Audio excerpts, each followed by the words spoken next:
Meus amigos, rapaziada, como falou Pedro Álvares Cabral em 1500, quando ele chegou no litoral da Bahia, rapaziada, aqui acabou, rapaziada. Benfica 3, Porto 0, 3 gols do Taremi Grego, quem lembra? Caraca, cara, que depressão, velho. Que depressão me bateu, velho, me bateu um depresso. Quem lembra do meu vídeo antigo, falando do Taremi Grego, falando que o Arthur Cabral não era isso tudo, que quando o Benfica contratou o Pavlidis, tá aí, ó. Agora sim vocês têm um 9, cara. Agora sim vocês têm uma referência. Pavlidis. Demorou um pouco pra pegar o ritmo, mas quando pegou o ritmo, meus amigos, sai da frente. Sai da frente, meus amigos. Pavlidis, hat-trick, e aqui acabou, rapaziada. 3-0 e fácil. E tranquilo. E fácil novamente. Ó, rapaziada. Peraí. Eu não assisti tantos jogos do Porto depois que o Anselmi assumiu. Eu peguei ali na Europa League contra a Roma. Ele pegou uma Roma ajustada. Eu não quis julgar muito o trabalho dele. Eu vi o jogozinho aí contra a AVS, contra a Arouca. Eu já tinha achado um pouco esquisito a organização do time, mesmo com 3 zagueiros. A organização, gente, de linhas mesmo, de cobrir espaço, de você fechar, de você ser compactado. Mas, cara, essa bagunça aí é comum no Porto? Porque, velho, o Benfica, gente, foi fácil pro Benfica. Obviamente, o contexto do jogo muda muito. Com 1 minuto, aliás, 30 segundos, você toma 1-0. Cruzamento do Arquitoglu. Ninguém marcou o Pavlidis, mas pra você ver, a linha de impedimento ali tá mal feita.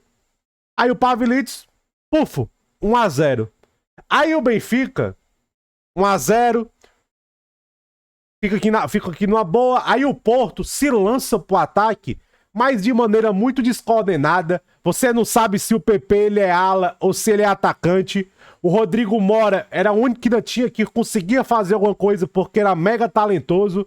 Aí o que acontecia? O Eustáquio fechava com o Alan Varela, aí empurrava o Fábio Vieira, que não é uma variação tática ruim, porque você sai da linha de 5 e você vai pro 4-4-2, porque você empurra o Eustáquio, fica ali com o Varela e libera o Fábio Vieira. Só que tava totalmente descoordenado. Aí os alas totalmente perdidos, o Francisco Moura e o João Mário, porque eles tinham que se preocupar com os pontas e com os laterais do Benfica, principalmente o João Mário com carreiras. Então ele tava muito preocupado. Aí o Porto se lançava pro ataque de maneira descoordenada. Aí, ó, é um time mal organizado, é um time descoordenado. Quando vai pro ataque, ou seja, quando você vai pro ataque, você dá espaço. Normalmente, é a regra do futebol. Você não vai atacar com 11, voltar com 11. Isso aí é perfeição, não existe. Mas imagina aí, um time que tá desorganizado, bagunçado, se lança pro ataque de qualquer jeito. Imagina voltar defendendo. Uma bagunça maior ainda. Aí, rapaziada, o Porto ia pra cima, não criava tanta coisa. Era mais uma individualidade ali com o Rodrigo Mora. Aí o Tomás Araújo perdeu um gol claro. O Pavlidis no contra-ataque botou uma bola na trave. O Benfica, 4-4-2, chamava o Porto e jogava só no erro do Porto. O Benfica jogava só na bagunça do Porto. Só aproveitando. Os caras vão dar espaço e te aproveita. Cara, o Benfica olhou pro Porto e falou assim, ó. O que você me der, eu aceito. Foi o que o Benfica fez. O que você me der, papai, eu aceito. Aí, o Florentino, um escanteio. O escanteio que já saiu de uma bagunça dessa. O Florentino Luiz fura, a bola sobra pro Pavigol. O Pavigol dribla, um lance belíssimo do Pavigol. 2-0 Benfica. Aí acabou. Aí volta pro segundo tempo. Aliás, né? O Porto não voltou pro segundo tempo. Ó, o Benfica volta dominando. Ó, 3-1. Gol de quem? Porto achou um gol, rapaziada. Vamos ver aqui a jogada. Gonçalo Borges. É o Gonçalo Borges, né? Acho que é. Cruzamento. Sobrou. Samu the problem. Samu problema. Ei, Trubin. Dá pra ter pego aí, né, Trubin? Gol do Samu. O problema, hein? 16 gols pro Samu. Deixa eu ver aqui a jogada. Foi o Gonçalo Borges que entrou, não foi? Não. Foi o Loader. O PP. O Fábio Vieira na sobra. Ê, Trubin. É pra ter espalmado pro lado, Trubin. O Trubin espalmou pra frente. Benfica deu uma relaxada. Benfica deu uma relaxada. O Porto foi lá e fez 3-1. Mas não acho que vai sair muito disso aí, não. Aí faz 2-0. Volta pro segundo tempo, o Benfica volta melhor, rapaziada. Controlando o jogo, segurando. O Porto voltou muito apático, sem energia. Aí ele coloca Borges, foi o Gonçalo Borges mesmo, Matheus Fernandes, Martim Fernandes. Aí ele coloca uma energiazinha. Quando ele começa a atacar mais, abre espaço. O Di Maria sobe ali pela direita sozinho, cruza.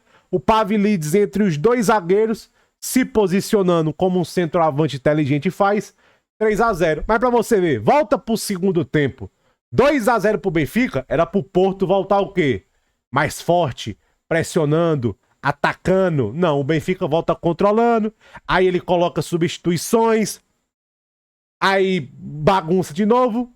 Cruzamento do Di Maria. 3-0 para Pavlidis. O jogo já acabou, fez 3-1 aí, mas o Benfica não vai dar esse mole aqui, não. De levar um empate desse.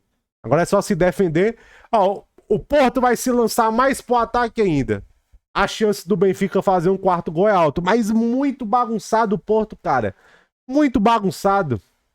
Muito bagunçado mesmo. É, tipo assim... suadaço. Tipo assim, cara... um jogo muito feio do Porto. Desorganizado, bagunçado. E, cara, o Benfica fez o simples, cara. O Benfica jogou de maneira inteligente. Ó, novamente, rapaziada, o contexto do jogo, você fazer 1-0 com 1 minuto ajuda muito. Mas Florentino Luiz, o Cosco fez um jogo muito inteligente, distribuindo o jogo.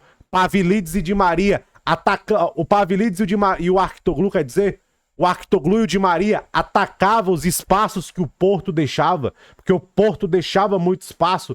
Um Porto totalmente bagunçado. O Benfica inteligente, 4-2. Era um 4-4-2 ali, bonitinho, bem formado. Fazer a recomposição com o Ausni, né?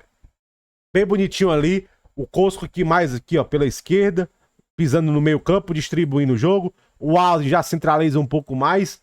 Cara, o Benfica faz o feijão com arroz. Gente, o Benfica já é um time, no papel, melhor que o Porto. O elenco é melhor. O Porto não pode facilitar, não. O Porto facilitou o trabalho do Benfica. Facilitou o trabalho do Benfica. Então, cara, tipo assim, muito feio o jogo do Porto hoje. O Benfica volta aí, passa 68. O Sport joga amanhã contra o Braga. Mas foi fácil. Foi fácil pro Benfica. Foi fácil, 3-1. Muito de boa, belezinha? E, meus amigos, vamos falar de Roma 1, Juventus também 1. Ó, eu não vou detonar o Tudor, não. Até porque o primeiro tempo foi bom, apesar que eu achei o primeiro tempo da Roma muito ruim. Foi uma mistura de uma Juventus bem com uma Roma muito apática, com pouca energia. E não é essa a Roma do Ranieri. Aliás, a Roma do Ranieri é um time de muita energia, de muita aplicação, de muita valentia. Não foi muito o que aconteceu no primeiro tempo. A Roma foi muito apática e a Juventus foi bem. Só que a Juventus aconteceu uma coisa hoje que já vinha acontecendo com o Thiago Motta. Que é, faz um tempo bom que você fica, pô, bacana, legal, pô, legal, bacana o tempo. Aí vai pro outro tempo, uma completa bosta. Rapaziada, a Juventus no segundo tempo, ela lembrou de atacar depois dos 80. Ó, vou mostrar um negócio aqui pra vocês. Segundo tempo. 4 finalizações, né? Eu acho, ó, 2, eu tenho certeza que vai ser depois dos 80. Quase certeza. 80. Ó, 2. Entendeu? Ó, 2 finalizações depois dos 80. Ou seja, do intervalo até os 79, ó, 2 finalizações para a Juventus e 5 para a Roma. Aí a Juventus lembrou de atacar depois dos 80. Foi um segundo tempo muito esquisito da Juventus. Terminou bem. As substituições fizeram bem para a Juventus. Mas, novamente, aconteceu uma coisa hoje que já acontecia na época do Thiago Motta. Isso aí eu fiquei um pouco... Opa! Foi um jogo ruim da Juventus? Um jogo? Não. O time parece um pouco mais, como posso falar, um pouco mais ligado, um pouco mais time. Você vê que a galerinha, talvez, os jogadores estão mais unidos. E o gol que a Juventus toma foi um gol de, porra, bola parada. Tipo assim, até aqui foi um escanteio que o Indicar cabeceia na sobra. Foi um gol assim que foi muito do nada o gol. Então, por isso eu não quero detonar tanto a Juventus e vou ficar de olho nos próximos jogos. O próximo jogo da Juventus é contra Lecce em casa. É o Lecce em casa, né? O Lecce em casa. Mas isso aí é bom ficar de olho. Novamente, não foi um jogo ruim da Juventus. Foi um segundo tempo muito esquisito. Muito esquisito. Enfim, rapaziada, 20 minutos só dava Juventus. Só dava Juventus. 3-4-3, bonitinho, Wilds pressionando. Aí uma Roma muito apática, passiva, que aceitava a Juventus. Aí o Kalulu fez um grande corte ali do Dojvic. Aí o Dojvic teve uma chance foda num corte do Kalulu. O Kalulu fez um jogo incrível. Incrível o jogo do Kalulu, zagueirando. Incrível, incrível. Um jogaço. O Kalulu jogou muito. Cara, se tinha alguma dúvida que a Juventus vai comprar o Kalulu depois de hoje, foi resolvida, rapaziada. O Kalulu vai ser jogador da Juventus de maneira permanente. Isso aí não tem a menor dúvida. Aí aos 27 minutos, uma cabeçada do Nico Gonzalez, que o Svila faz uma boa defesa. Aí a jogada do gol. A jogada do gol foi muito bonita. É um pivô do Vlahovic, que ele toca pro Makini.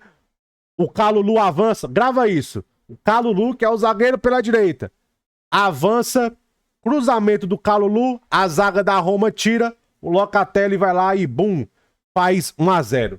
Mas essa rotação aqui, ó, o Kalulu tava subindo muito, ó. Subia muito.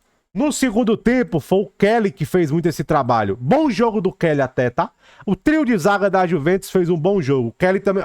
Eu acho que o Kelly hoje fez o melhor jogo dele pela Juventus. Com certeza hoje foi o melhor jogo do Lloyd Kelly pela Juventus.